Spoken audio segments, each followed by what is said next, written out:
My cheating ex has no idea I discovered her affair, so I ghosted her without warning. Hey Reddit.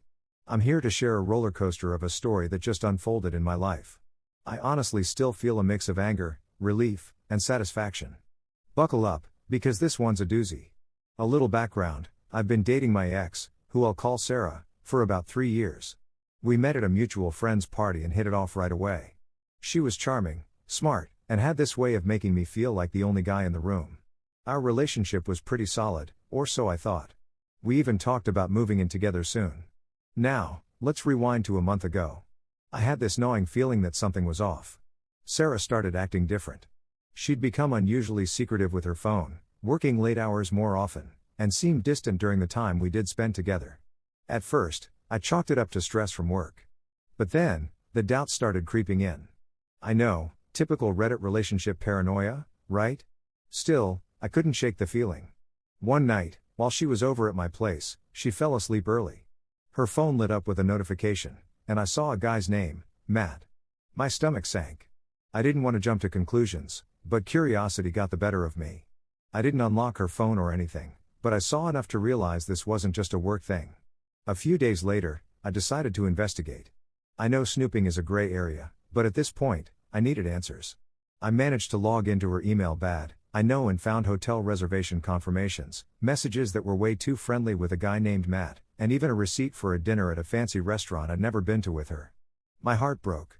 There it was, in black and white: Sarah was cheating on me. I didn't confront her right away. Instead, I decided to play it cool.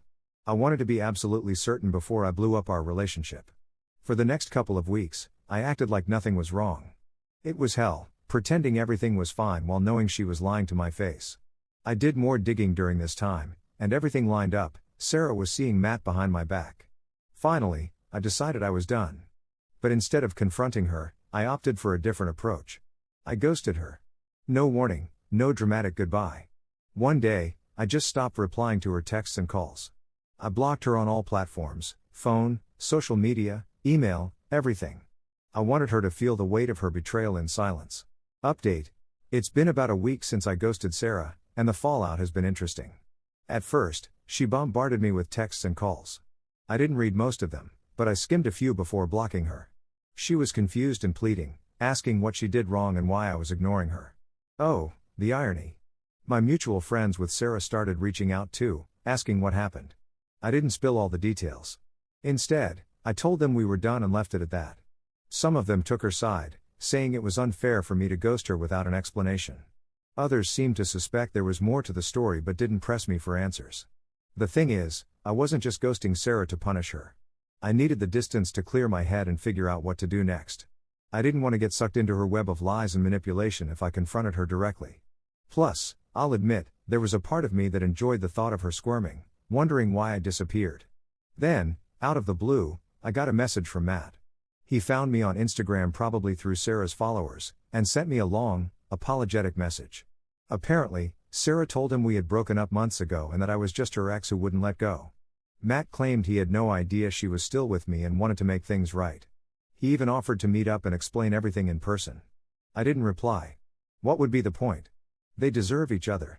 Another update: 2 weeks have passed since I ghosted Sarah, and things have taken a dramatic turn. Yesterday, one of my closest friends called me up and told me Sarah had been going around telling people I cheated on her. I couldn't believe it. The audacity of this woman to paint herself as the victim was infuriating. I decided I couldn't stay silent anymore. I reached out to our mutual friends and told them the real reason I ended things. I shared some of the evidence I'd gathered, not everything, but enough to prove my point. The reactions were mixed. Some people apologized for doubting me, while others were just shocked that Sarah could do something like this. A few still sided with her, saying ghosting her was too harsh. Sarah, on the other hand, tried to reach out through mutual friends. She wanted to meet and talk things out, but I refused. I didn't see the point in having a conversation with someone who had already betrayed my trust. She even sent me an email, saying she missed me and made a mistake. She claimed she was only with Matt because she felt neglected in our relationship. Talk about shifting blame. At this point, I wasn't interested in her excuses.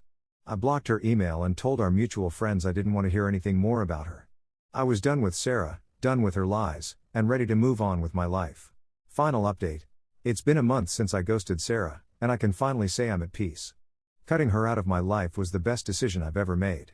She tried every trick in the book to get my attention: emails, messages through friends, even showing up at my workplace once. I ignored it all. Eventually, she stopped trying. As for Matt, he actually reached out one last time. He apologized again and said he ended things with Sarah after finding out she'd been lying to him too.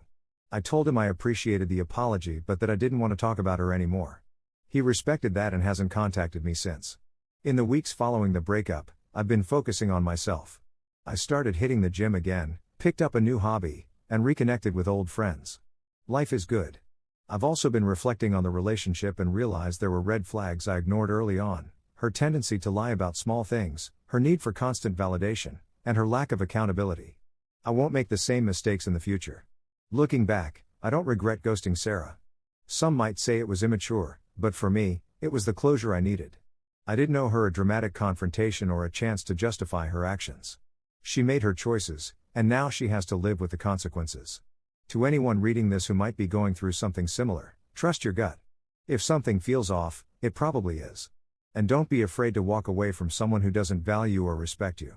Life's too short to waste on people like Sarah. Thanks for reading, everyone. It's been a wild ride, but I'm finally free.